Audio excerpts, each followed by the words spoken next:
is a wonderful, warm, smart person. I'm very privileged to call her my friend. We met a few years ago now in Philadelphia when she was premiering her documentary After Coney Staging Hope, which I hope that she'll mention and explain what that's about. It was a very touching documentary. I am not from the world of TV or film, so I was a little skeptical, how does acting help victims of the war? But it turns out it does, and it was an incredibly moving film, and I was very privileged to meet her, and then not long after we both ended up moving to DC and became friends. And I'm so glad she's able to join us, and she does fantastic work for veterans, but now broader than just veterans. And yeah, it would be great to hear from her as to what she's doing and how we can all help her in that work as well.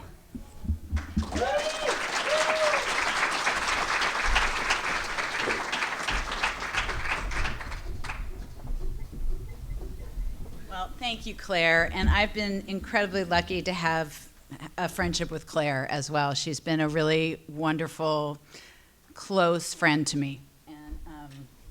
And a big support in the work that I'm doing now.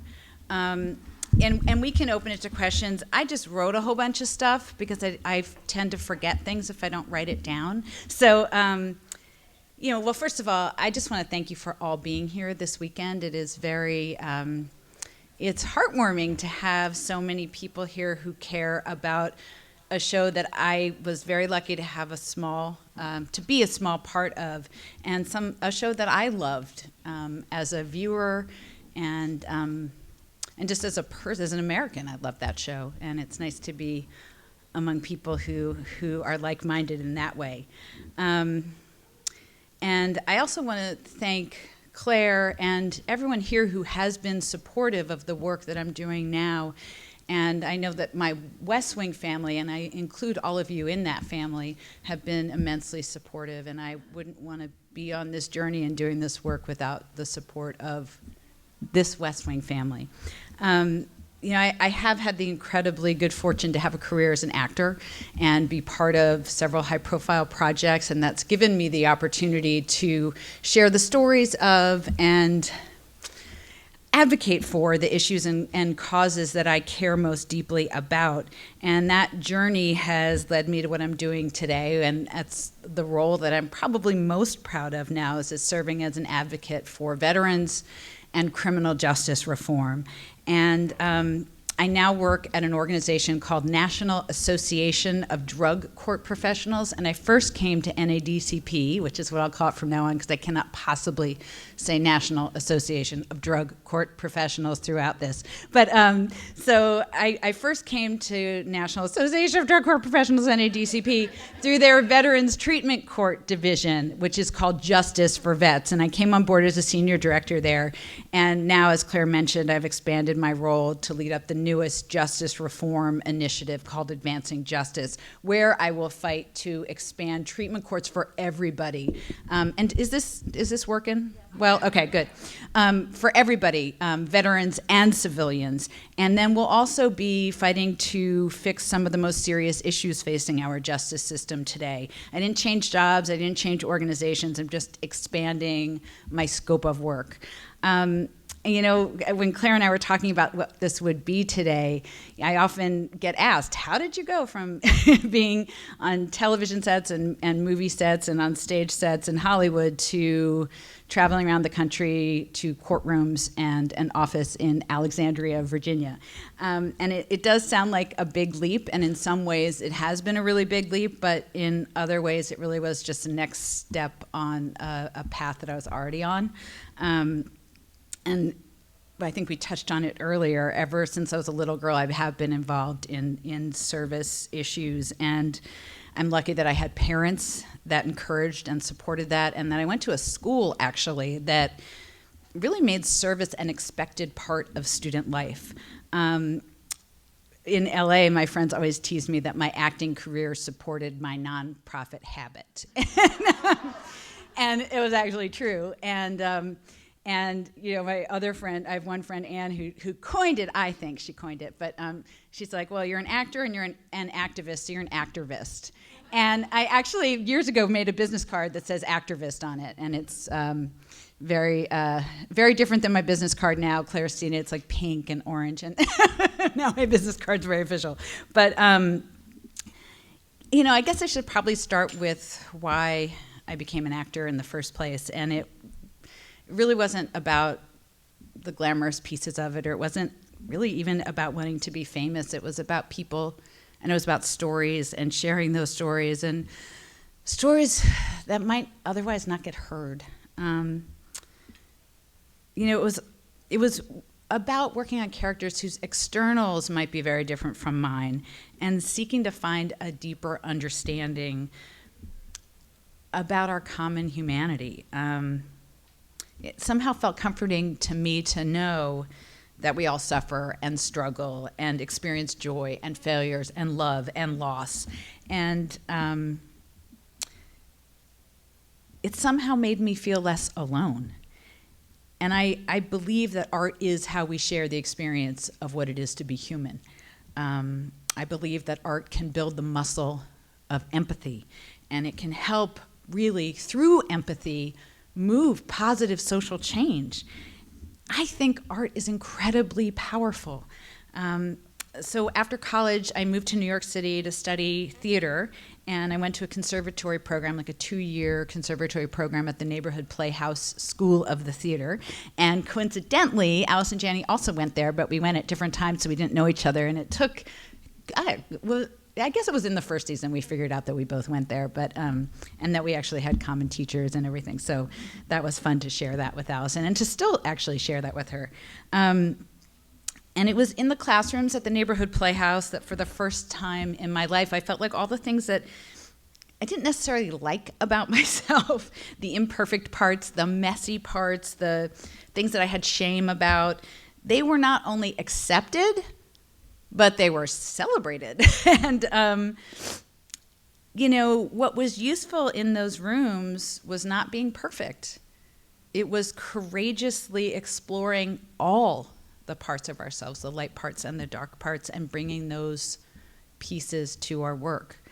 And that was incredibly liberating.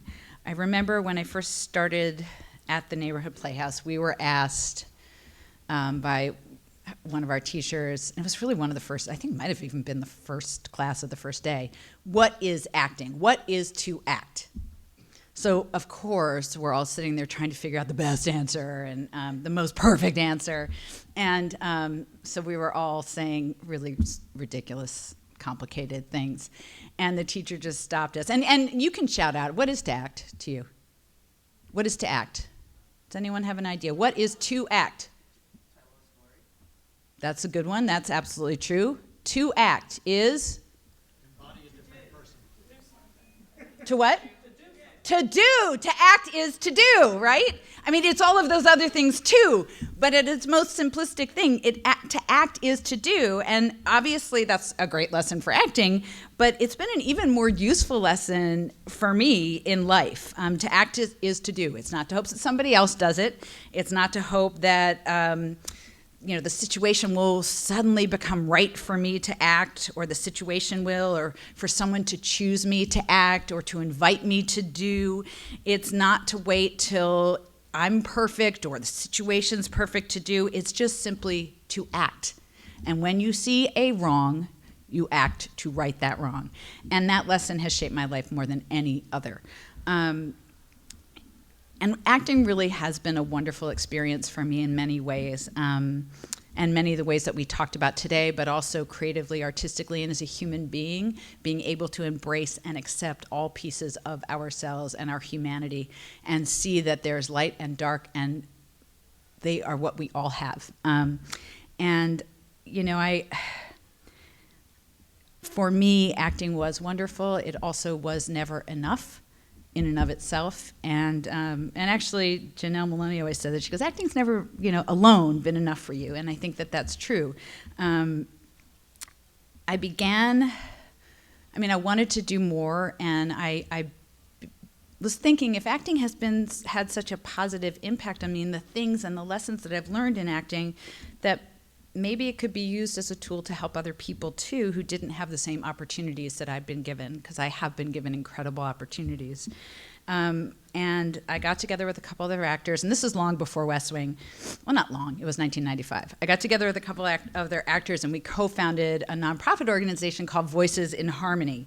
And Voices in Harmony is a mentoring program that uses theater in Los Angeles to mentor at-risk teens. So each teenager worked with a mentor who was a professional actor. And together with the help of a professional writer and a professional director, they would write and perform a short play, like 10 minutes or less, based on a societal issue. And some of the issues that we tackled were racism, prejudice, tolerance, violence, alcohol, drugs.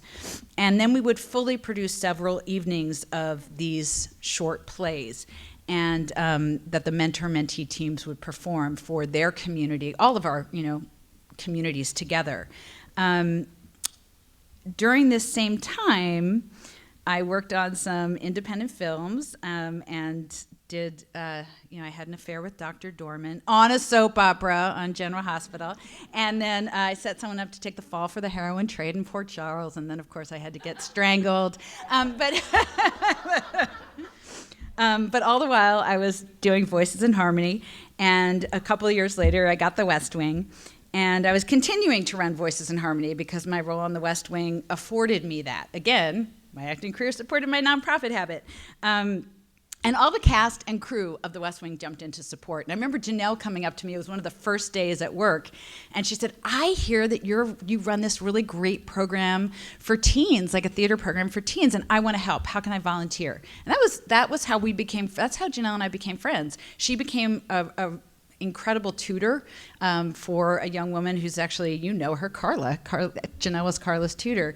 Nicole Robinson, she was a mentor in the program. Allison helped out with workshops. John Spencer also was incredibly helpful. And Josh Molina, actually, before West Wing, I knew him long before West Wing, he helped with our very first fundraiser. Dule and Martin, of course, and Aaron and Duffy directed a play for us, and he was incredible and did such a beautiful job.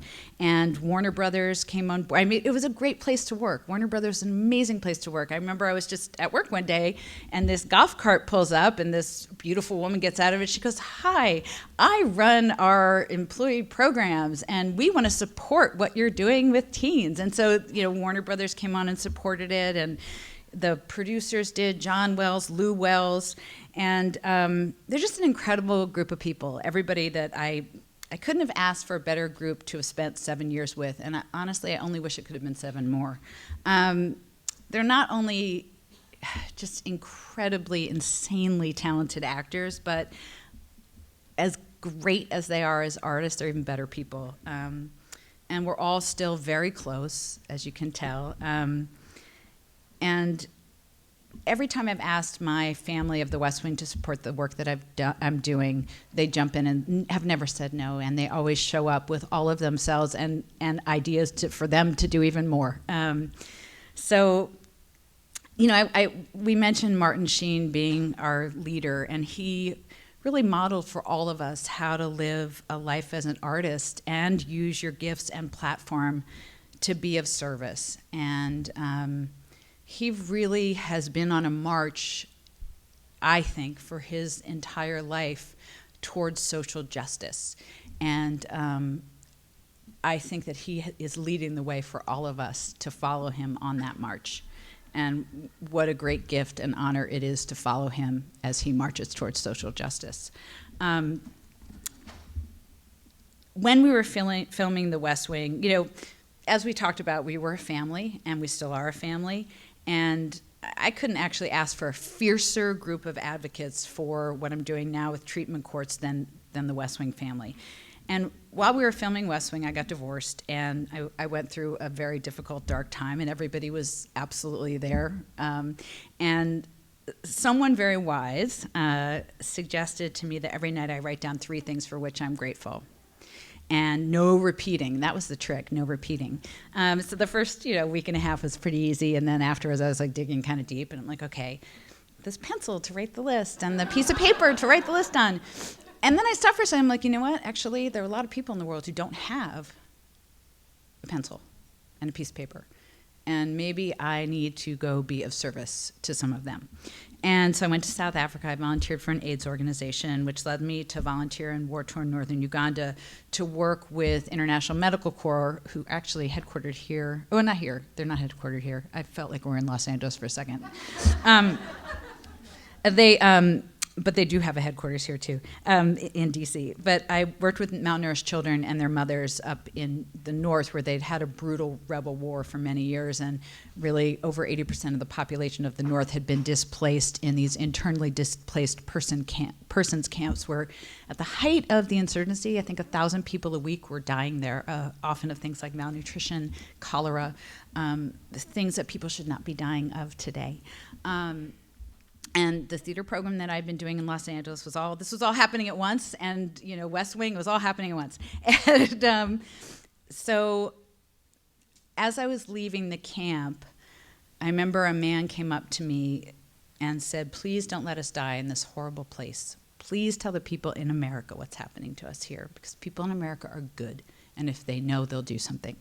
And that really was a motivator. And I knew I was going to go back the next year, and I knew I was going to do something. I didn't know what, but I knew something. And of course, once again, my phone rang. It was Martin. I'd just come back, and I was actually rehearsing a play. And he's like, "Well, how was it? I was worried about you in Uganda, and how can I help you, honey? How can I, what can I do?" And I'm like, "Well, I'm not sure, but I want to do something." And I said, "I will let you know as soon as I know." And I had actually taken some video footage, of interviewed people, and he said, "Will it be helpful if I narrated that for you?" And I was like, "Yeah." And which he did with my, my crappy camera of my own back then, and so the quality of the film wasn't nearly as good as the quality of the narration, for sure.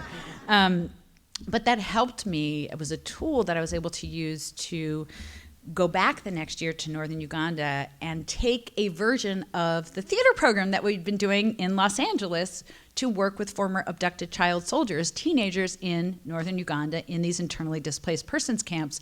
And luckily, International Medical Corps, International Rescue Committee were kind enough and brave enough to partner with us and let us do that, which takes a lot of courage to say, okay, you, Melissa, and your actor friends can come here to a war zone where we're working with people and saving lives, and you can do your theater program here. But we took it very seriously, and we worked with them for 9 months, adapting our curriculum that we had been using in Los Angeles so that it was culturally sensitive, so that it was useful, so that we weren't re-traumatizing any of the teens there. And we also requested, and they were more than happy to provide for us, during every single rehearsal, which were all day, a child protection officer from each organization, so that if anything ever came up for any of the teens, they were right there to be supportive, and also to tell us if we were about to step in it, like, careful, pull that back, and it was a very stressful project, of course, but also meaningful. And I think, again, it shows the power of art and storytelling, because I think we all need to be understood, and we all want to be heard and understood, and there's power in that. And again, every single one of the actors showed up and was amazing, because we had to do a ton of fundraisers for that, and they all came. They flew all over the place to do them for us, and everybody. Allison was a rock star, Dulé, Martin, and actually Martin and Dulé, because we did a documentary about it, ended up executive producing the documentary too. But it really was a profound and a humbling experience to witness the resiliency and strength of the children in northern Uganda, and who had suffered more than I could really understand, or understand. And they had suffered unspeakable tragedies. They had been forced to commit horrific atrocities, but they refused to let these things define them.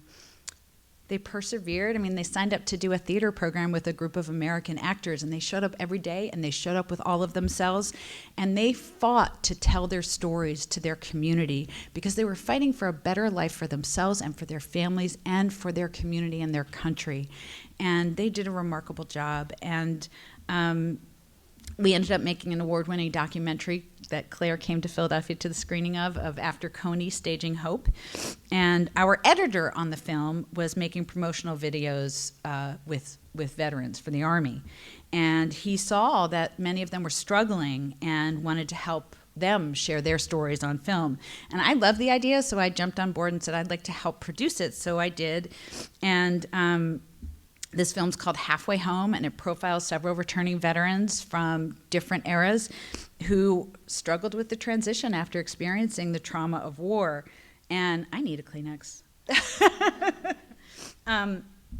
Martin Sheen, of course, again, thank you very much. Thank you. Oh, this is a fancy one. Thank you.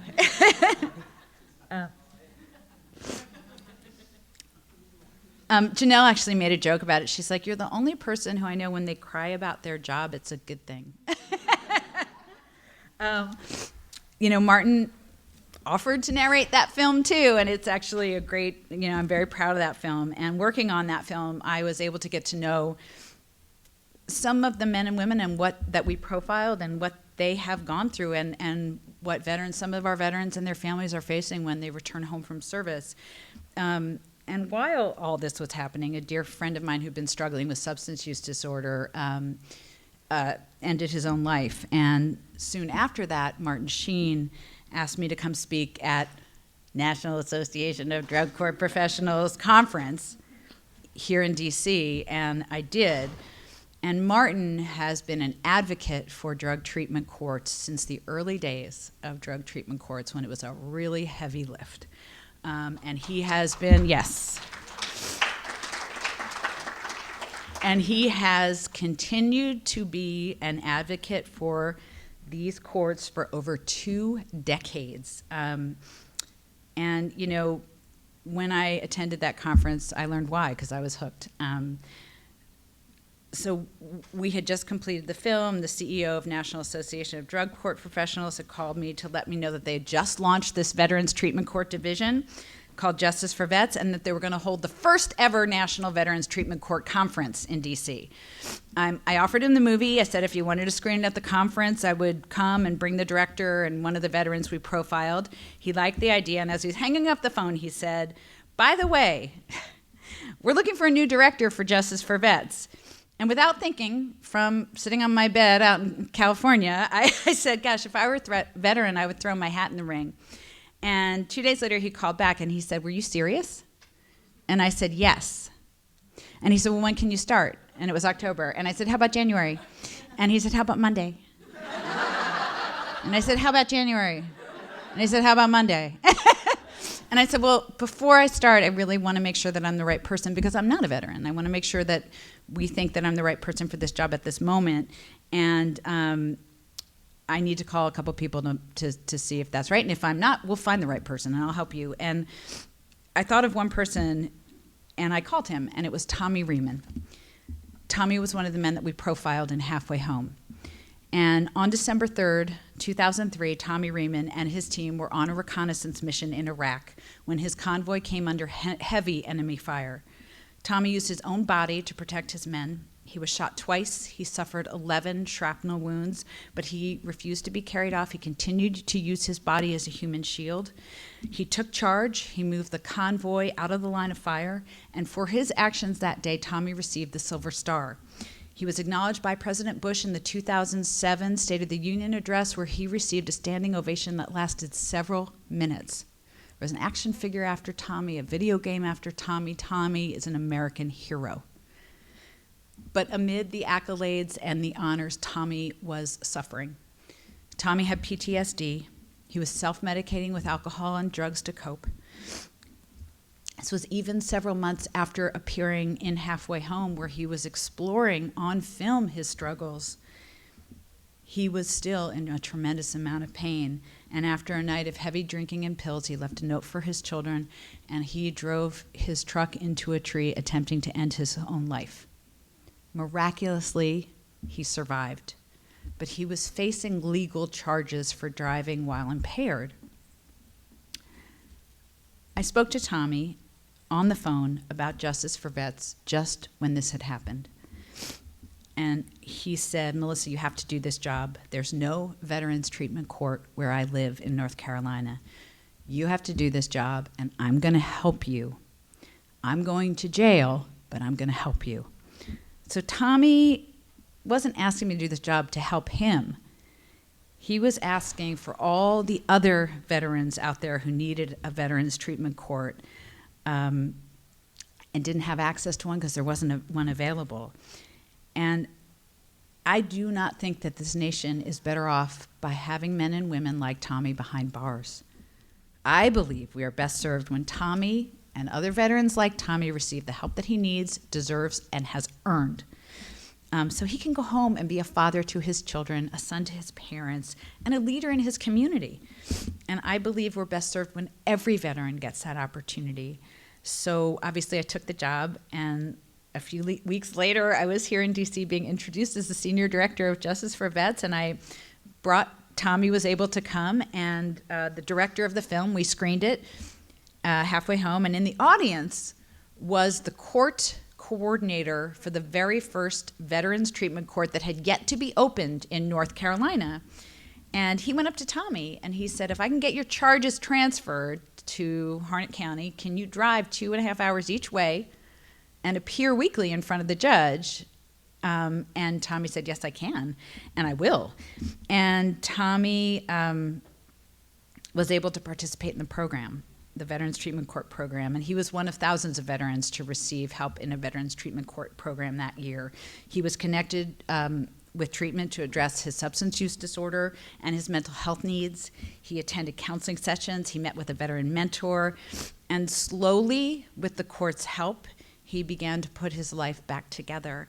And he strengthened his relationship with his family and began working with an organization to help other veterans. And in recovery, he's really thriving.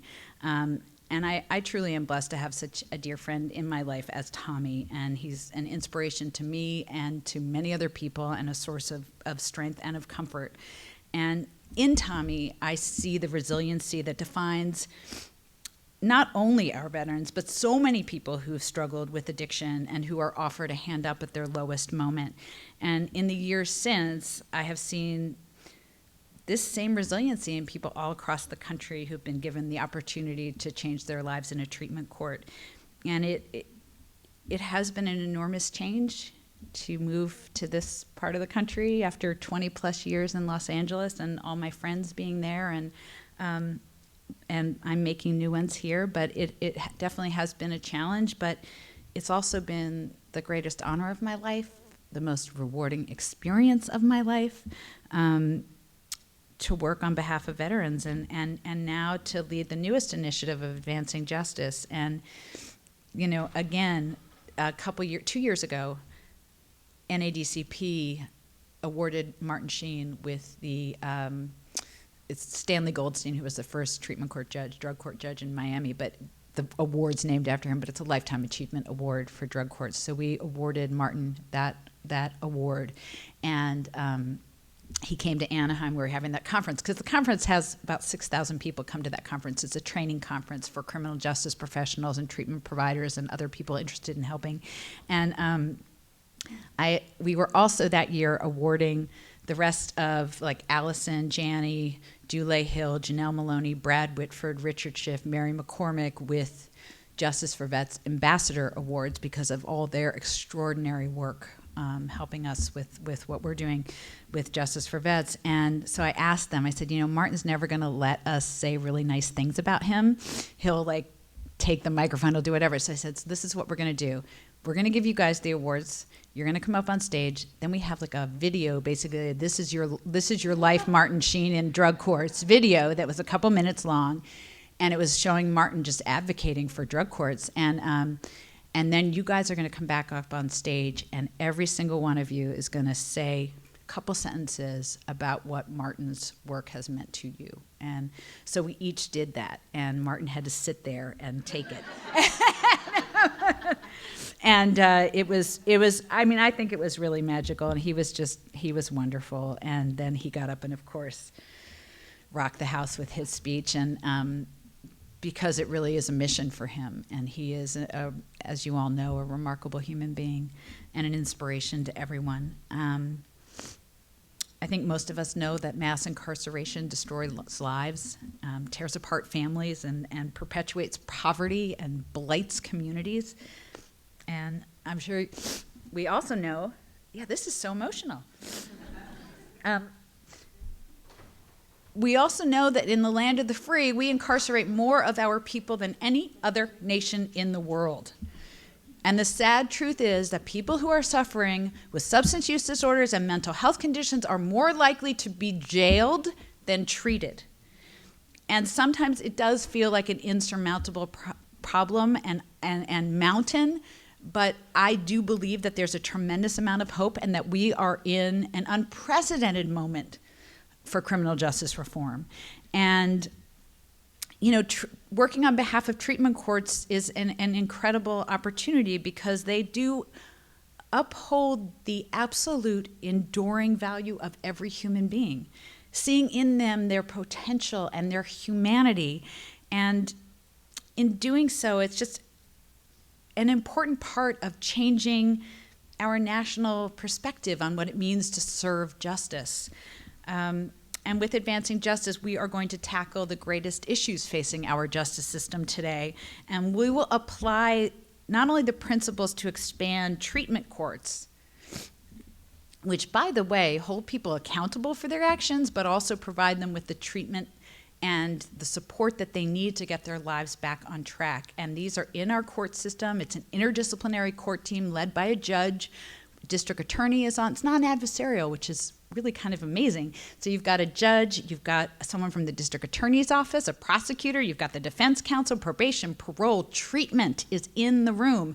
And every single person is working on behalf of the participant who's been arrested who has a substance use and mental health condition to make sure that they can graduate from the program and go on back to the community to lead a productive life. And with Advancing Justice, we will take those principles, that work of treating people as individuals, as providing a holistic approach, and also strict accountability. Like, I don't want to, these are not just an easy ride. People show up every week.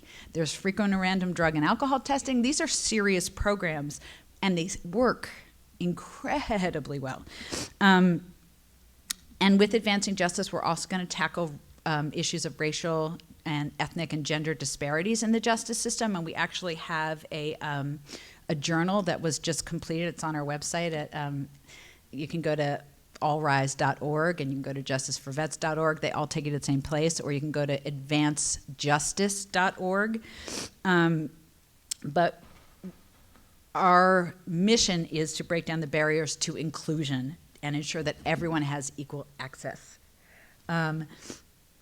So another one of the things that we're doing with Advancing Justice, because I believe one of the tragedies associated with involvement in the justice system is the collateral damage. And many of the participants that are in our programs have families and often young children. So we've partnered with Sesame Street in Communities, which also has amazing programs, and if you want to go on their website, it's all free. You can download it.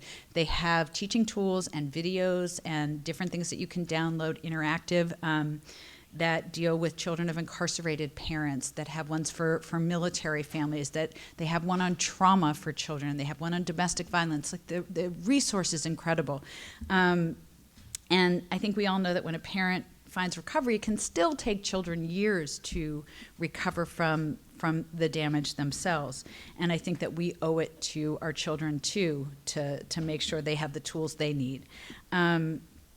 And the next project on the horizon for Advancing Justice is, the graduates from these programs, they emerge from the programs so grateful for the second chance. Many of them are coming back to the courts as mentors. Many of them have gone on to get advanced degrees in treatment recovery programs, and some of them are working in the courts themselves. In the courts where they ended up because they were arrested, they now work for the judge that saved their lives. And we are very excited to really build and grow a graduate/alumni network and get them training so that they can be out there saving lives too in the best possible way. So that's sort of the next thing on my horizon that I want to raise money for and make sure happens. And we do the largest conference in the world on the intersection of substance use, mental health disorders, and the criminal justice system. And this year, well, not this year, it's 2019, but July of 2019, we will be having that conference in DC, and it will be our 30th anniversary conference too. And July 14th through 17th. And my goal is that I want to, months before that, raise $150,000 to make sure that we can fly 50 graduates in to participate and study and get trained at that conference. And I also want to acknowledge that our West Wing family, just this year for my birthday in May, I put out just on social media that I wanted to make sure that there were 5 volunteer veterans from the community who were serving as mentors in the court in Houston where we held our conference last year, who wanted to attend the conference but didn't have the financial resources to do so. And so I just put it out on social media because it was what I wanted the most for my birthday, was to be able to have those 5 men and women come to our conference. And the West Wing community responded so beautifully that not only did those 5 get to come, 10 more got to come, and and one of them was hearing impaired, so we were able to hire someone to do American Sign Language so that he could participate. So thanks to all of you for that. And, my dad has been in criminal justice for all of my life that I can remember, actually. First as a district attorney, a prosecutor, and then as a judge. And he was one of the people who launched the first mental health court in Philadelphia many years ago, and he believes that treatment works and that treatment courts work and that it is the best way to serve justice. And I remember when I first asked him about it, when Martin first told me about drug courts, I'm like, Dad, what do you know about treatment courts? He goes, Melissa, anybody who knows anything about these courts is for them. They're for them because they work. And it is in these courtrooms where we see the incredible capacity of human beings to change. It is in drug courts, veterans treatment courts, DUI courts, family drug courts, juvenile drug courts, where we see individuals who are mired in the deepest depths of addiction find hope, find empowerment. And we see a system that has for so long been a force of only punishment become an environment of healing and compassion and mutual accountability. And the treatment courts are recovery courts, and they're recovery courts because the people involved are given the opportunity for treatment and lasting recovery from addiction. And they are recovery courts because they are helping a system recover from policies that have discarded those who are addicted instead of helping them to break free. I believe that we have everything that we need to solve all the world's problems. We just have to care enough to do it. And I absolutely believe that. And I also believe that it is worth pausing for a moment to acknowledge the great success that we've had and to build upon that success, and celebrating the fact that these recovery courts are actually life-saving miracles, and they're miracles that will continue to save lives, to reunite families, strengthen our communities long after we all are gone. And this is our legacy. And those miracles are made possible because people like you and people like all of you and people who work in these courts care enough to do it. I think that true greatness can really only be found in service. And Martin Luther King, and I hope I don't misquote, but has something that I kind of carry around with me, and I hope I'm carrying it around correctly, but everybody can be great because anybody can serve. And I believe that, and thank you all for being so great. You want me to come down? Are you going to come up? Thank you. And does anyone have any questions? Sure. So I used to work for Invisible Children, so I really... I love Invisible Children. So I really... I worked really closely with them too. Oh, sorry. I enjoyed working with Invisible Children, and they mobilized young people like I have never seen in my life before, and it was really exciting. I really enjoyed working with them, so I appreciate what you have done in Uganda. What can we do, going off of the definition of to act, what can we do? Thank you for asking that question. To support NADCP? Well, remembering that acronym was impressive right there. Took me months. First of all, I would say to follow us on social media, because we will announce alerts and opportunities to take action and call our elected officials. So we have you can just look up NADCP. You can also follow me with the goofiest Twitter handle ever, @MaffyFitz. But I pretty much exclusively almost do stuff for work, so because it's also my passion. It's my job, but it's my heart also, so that's basically my Twitter is work, and Facebook too. And we at Justice for Vets and National Assist NADCP have a website, so you can just Google it, if NADCP.org. It's also allrise.org, and the All Rise I like because when a judge enters a courtroom, you say all rise. But in a treatment court, it takes on a bigger meaning, because when one person rises out of addiction and struggling from mental health issues, I think we all rise.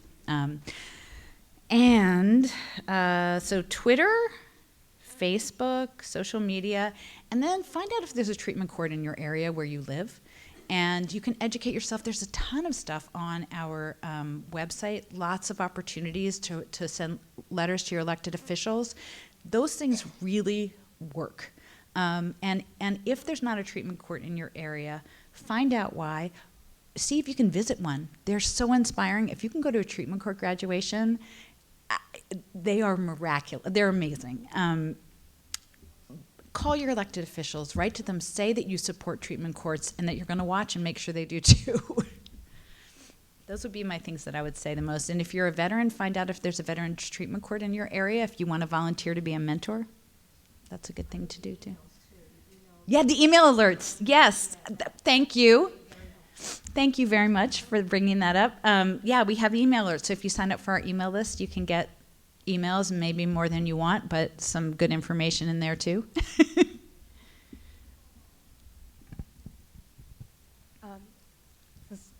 Okay. So you were mentioning, you sort of opened by talking about, the power of storytelling and stuff. And actually, my job, I do research on what's called entertainment education, which is the ability... I did not know that existed. Yeah, so that is actually the technical term. A lot of it is focused on health outcomes, like if people watch an episode of Grey's Anatomy and they learn about whatever. But that's great. That's a very, I should be more descriptive in what I'm talking about. But anyway, my thought as I was listening to you was with, your power with, your acting career, your connection, in my head, I'm picturing, you've done all these documentaries, the power. Recently, where I work, we did some research looking at Grey's Anatomy last year had a plot line related to Black Lives Matter and the influence that had, and also how that's reaching the younger generation. And so I was just wondering if you had ever thought of, working with some of these, either existing shows or whatever. And if you do, if you could let me know, because I would love to research it and help with it. That's fantastic. Thank you. I'll give you my card after this. And, there are people who do that for consultants who do that, and they're pretty much aware of our work. And mostly the way that I do that is just talking to my friends about it, because a lot of them are writers. Like, for example, Josh Singer, who was a writer on The West Wing, Joshua Singer, and he got an Academy Award for Spotlight, and he wrote recently The Post. He's just a brilliant writer. And are we going to, do we have the ability to show the PSA that we made, or no? That's okay. We did a PSA with, what? Okay, so we did a public service video that the entire cast of The West Wing is in, and it's on our website also, but Josh Singer helped me write it. But while we were doing the Uganda project, I invited Josh to our stuff, and he actually helped quite a lot.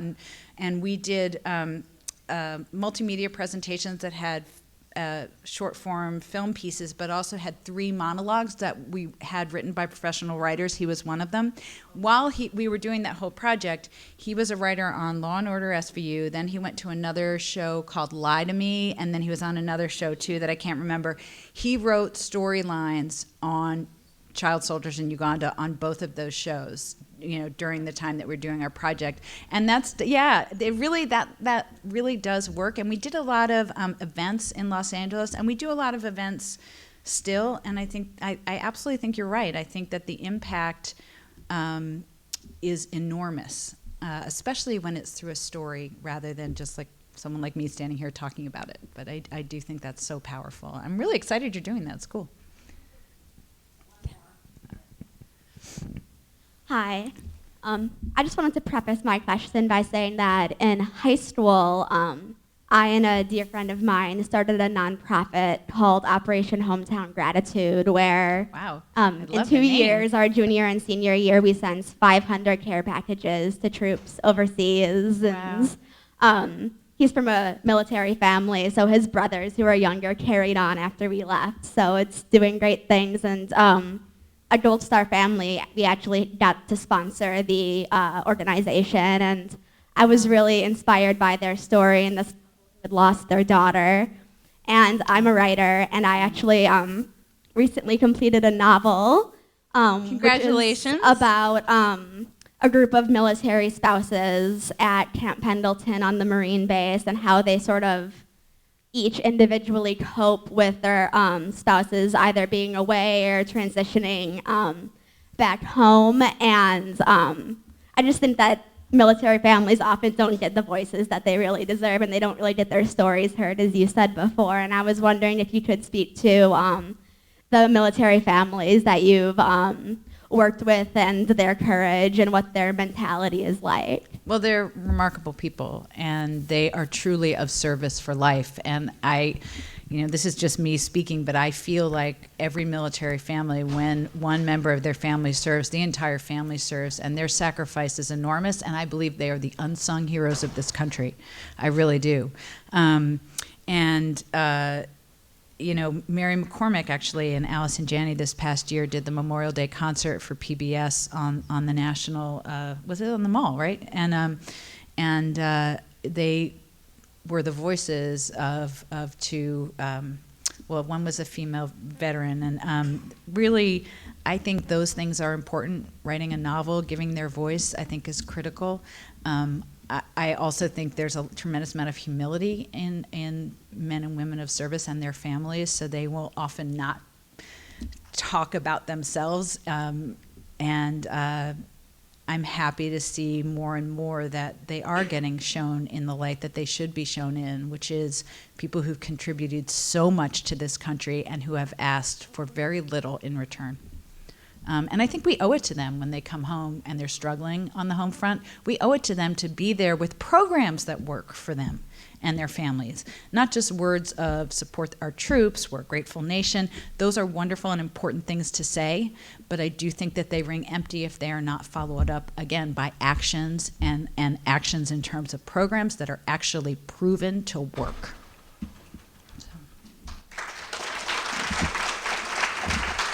Is that it? Thank you so much. I know that was a lot of information, but thank you very much for sticking with me.